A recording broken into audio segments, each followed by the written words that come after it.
মৃত্যুর পর কবরে নামানো পর্যন্ত ফেরেশতারা লাশের সাথে কি করে তা সকল মুসলমানের জানা উচিত।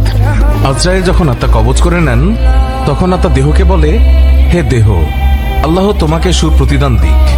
তুমি আমার সঙ্গী হয়ে আল্লাহর আনুগত্যে অগ্রগামী ছিলে, আর আল্লাহর অবাধে ছিলে খুবই পশ্চাৎপদ। তুমি আমার পক্ষ থেকে মুবারকবাদ গ্রহণ করো, কেননা আজ তুমি নিজেও মুক্তি পেয়েছ আর আমাকেও নাজাত দিয়েছ। এইভাবে দেহ আত্মাকে মুবারকবাদ দেয়। মুমিন বান্দার মৃত্যুতে জমিনের যেই সকল অংশে সে ইবাদত করত সেগুলো কাঁপতে থাকে। আকাশের যেই সকল দুয়ার দিয়ে তার নেক আমল উপরে উঠত সেই সকল দুয়ার তার জন্য কাঁপতে থাকে। যে দরজা দিয়ে তার রিজিক নেমে আসতো সেই দরজাও কাঁপে। আকাশ জমিনের এই ক্রন্দন দীর্ঘ 40 দিন পর্যন্ত অব্যাহত থাকে। মালাকুল মউত যখন তার আত্মা কবজ করে নেয় তখন তার দেহের হেফাজতের জন্য সেখানে 500 ফেরেশতা দাঁড়িয়ে থাকে।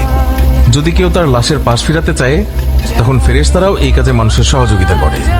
এমনকি কাফন পরিধান এবং সুগন্ধি মাখানের কাজেও ফেরেশতারা অংশ নেয়। লাশের সম্মানার্থে ফেরেশতারা 2 সারি করে ঘর থেকে কবর পর্যন্ত দাঁড়িয়ে যায়। জানাজা পর্যন্ত অতিক্রম করে তখন তারা অভ্যর্থনা জানায়, তার জন্য ক্ষমা প্রার্থনা করে। মুমিনের মর্যাদার এই অবস্থা দেখে ইবলিস এত জোরে চিৎকার করে ওঠে যে তার দেহের হাড়ের কোনো কোনো গ্রন্থির বন্ধন এই সময় ছিঁড়ে যায়। সে আক্ষেপের সাথে তার সঙ্গীদের বলতে থাকে, তোমাদের সর্বনাশ হোক, এই বান্দা তোমাদের ফাঁদ থেকে কিভাবে ফসকে গেল। ইবলিসের সঙ্গীরা বলে, এ নিষ্পাপ ছিল, তাই আমাদের ফাঁদে আটকায়নি। মালাকুল মউত যখন তার আত্মাকে নিয়ে আকাশে আরোহণ করে তখন হযরত জিবরাইল আলাইহিস সালাম 70,000 ফেরেশতা নিয়ে তাকে অভ্যর্থনা জানায়। আর সকল ফেরেশতারা তার কাছে আল্লাহ তাআলার সন্তুষ্টির সুসংবাদ জানাতে থাকে। মালাকুল মউত যখন আত্মাটিকে নিয়ে আরশের নিকট পৌঁছেন তখন সে আল্লাহ তাআলার কাছে সিজদায় পতিত হয়ে যায়। আর সেই সময় আল্লাহ তাআলা ইরশাদ করেন, হে মালাকুল মউত, তুমি আমার বান্দাকে নিয়ে জান্নাতের বাগানে রেখে এসো। তারপর তাকে কবরে নামার পর নামাজ তার ডান দিকে এবং রোজা তার বাম দিকে এসে দাঁড়িয়ে যায়। আল্লাহর রিজিক এবং কোরআন তিলাওয়াত এসে দাঁড়িয়ে যায় তার সিথানের দিকে। পায়ের দিকে দাঁড়িয়ে যায় জামাতের সাথে নামাজ পড়ার জন্য মসজিদের দিকে গমন। আর তার ধৈর্য কবরের এক কোনায় অবস্থান নেয়। এই সময় আল্লাহ তাআলা তার কবরে আযাবের একটি অংশ প্রেরণ করেন। আযাবটি এসে কবরের ডান দিক থেকে প্রবেশ করতে চায়, কিন্তু নামাজ এসে তাকে বাধা দিয়ে বলে, আযাব, তুমি পিছিয়ে যাও। খোদার কসম, এই বান্দাটি সারা জীবন কষ্টে ছিল, কবরে আসার পর তার কিছুটা আরাম মিলেছে। রাসূলুল্লাহ সাল্লাল্লাহু আলাইহি ওয়াসাল্লাম বলেছেন, আযাব যখন ডান দিক থেকে সরে গিয়ে বাম দিকে যায়, ডান দিকে রোজা নামাজের মতো আযাবকে জবাব দিয়ে প্রতিহত করে। আযাব এবার মাথার দিক থেকে আসতে চেষ্টা করলেও একই রকম জবাব আসে। মোট কথা, আযাব যে দিক থেকেই আসতে চায় সেই দিক থেকেই তার জন্য প্রতিবন্ধকতার সৃষ্টি হয়। অবশেষে আযাব যখন দেখে আল্লাহ তাআলার এই নেক বান্দার আমল সব দিক থেকেই তার জন্য প্রতিবন্ধকতার দেয়াল সৃষ্টি করে রেখেছে তখন সে ফিরে যায়। আর সেই সময় সবর ওঠে নেক আমল সমূহকে বলতে থাকে, এই আযাবের প্রতিরক্ষায় আমি এই জন্য আসিনি যে মূলত তোমাদের শক্তির পরিমাণ দেখা আমার উদ্দেশ্য ছিল। আমি যদি তাকে প্রতিহত করতে ব্যর্থ হতাম তাহলে আমি অবশ্যই এসে এই বান্দাকে আযাব থেকে রক্ষা করতাম। তোমরাই যখন যথেষ্ট হয়ে দাঁড়ালে তখন আমি এই বান্দার জন্য অতিরিক্ত সঞ্চয় হয়ে রয়ে গেলাম। পুলসিরাত আর মিজানে আমি তার কাজে আসব। এরপরে এই বান্দার কাছে 2 জন ফেরেশতা আসে যাদের চোখ নীল বর্ণের, আওয়াজ ভয়ঙ্কর, গরুর শিঙের ন্যায় দাঁত এবং তার শ্বাসের সাথে নাসা রন্ধ্র দিয়ে অগ্নিশিখা বের হয়। ফেরেশতাদের উভয়ের কাঁধের মধ্যবর্তী স্থান খুবই প্রশস্ত। তারা মুমিন বান্দা ছাড়া কারো উপর দয়া করতে জানে না। 2 জন ফেরেশতাকে মুনকার নাকির বলা হয়। এদের হাতে একটি হাতুড়ি থাকে। এটি এতই ভারী যে সকল মানব দানব মিলে একত্রিত হলেও তা উত্তোলন করতে সক্ষম হবে না।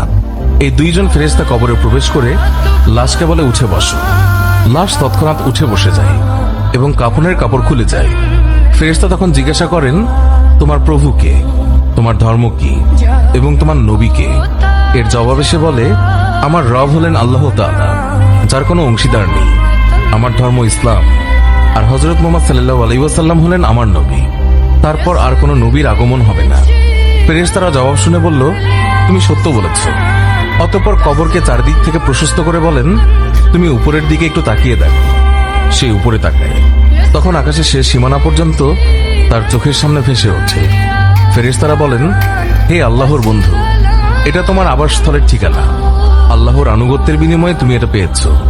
বর্ণনার এই পর্যায়ে এসে রাসূলুল্লাহ সাল্লাল্লাহু আলাইহি ওয়াসাল্লাম বলেন, এই সত্তার কসম যার মুঠোয় আমার প্রাণ। মুমিন বান্দার তখন এতই আনন্দ অনুভূত হয় যা কখনো শেষ হবার নয়। অতঃপর ওই বান্দাকে আবার নির্দেশ দিয়ে বলা হয় যে তুমি নিচের দিকে দেখো। নিচের দিকে যখন সে তাকায় তখন সে দোজখের শেষ সীমানা পর্যন্ত তার দৃষ্টির গোচরে চলে আসে। ফেরেশতা তখন তাকে বলে, হে আল্লাহর প্রিয় পাত্র, এই ভয়ানক নরক থেকে তুমি নাজাত পেয়েছ। রাসূলুল্লাহ সাল্লাল্লাহু আলাইহি ওয়াসাল্লাম ইরশাদ করেছেন, ওই বান্দার এই সময় এমন পুলক হয় যা কখনো সমাপ্ত হবার নয়। অতঃপর স্বর্গের ৭৭টি দরজা তার জন্য উন্মুক্ত করে দেয়া হয়। এইসব দুয়ার দিয়ে জান্নাতের সৌরভ এবং সুশীতল সমীরণ তার কবরে পৌঁছাতে থাকে এবং ততদিন পৌঁছাবে যতদিন সে কবরে থাকবে।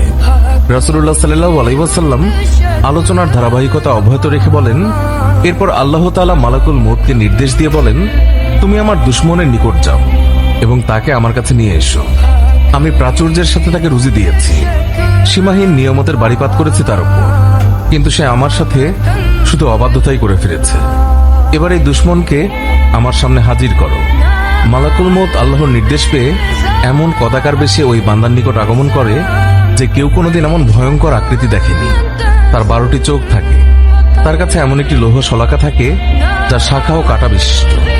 মালাকুল মউতের সাথে আরো 5 জন ফেরেশতা থাকে, এদের প্রত্যেকের সাথেই থাকে জাহান্নাম থেকে নিয়ে আসা আগুনের চাবুক। মালাকুল মউত অবাধ্য বান্দাকে চাবুক দিয়ে এমন ভাবে আঘাত করে যে প্রতিটি কাঁটা তার সারা শরীরের দেহতন্ত্রের মূলে গিয়ে বিদ্ধ হয়ে যায়।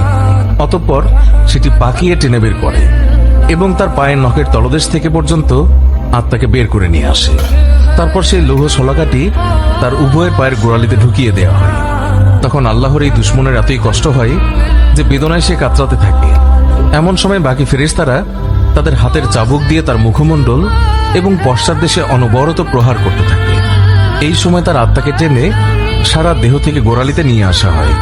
শাস্তির এই পর্যায়ে শলাকাটি তার হাঁটুতে ফোটানো হয়। তখন সে বেদনায় ছটফট করতে থাকে। এমন সময় ফেরেশতারা আবার আগুনের চাবুক দিয়ে তার মুখ এবং নিতম্বে মারতে শুরু করে। হাঁটু থেকে শলাকাটি বের করে ঢুকানো হয় তার নিতম্ব দেশে, অতঃপর বুকে এবং সবশেষে কণ্ঠনালীতে, তারপর পূর্বের মতোই সেটিকে টেনে বের করা হয়। এরপর ফেরেশতারা জাহান্নাম থেকে সংগ্রহ করা অঙ্গার তার থুতনির নিচে বিছিয়ে দেয় এবং বলে, হে অপবিত্র আত্মা, তুমি বেরিয়ে এসো। তুমি থাকবে প্রখর বাষ্পে, উত্তপ্ত পানিতে এবং ধূম্রকুঞ্জের ছায়ায়, যা শীতল নয় এবং আরামদায়কও নয়। সূরা ওয়াকিয়া আয়াত 42 থেকে 44। মুসনাদে আবি ইয়ালা। আল্লাহ আমাকে এবং সবাইকে বুঝ দান করুন। আমিন।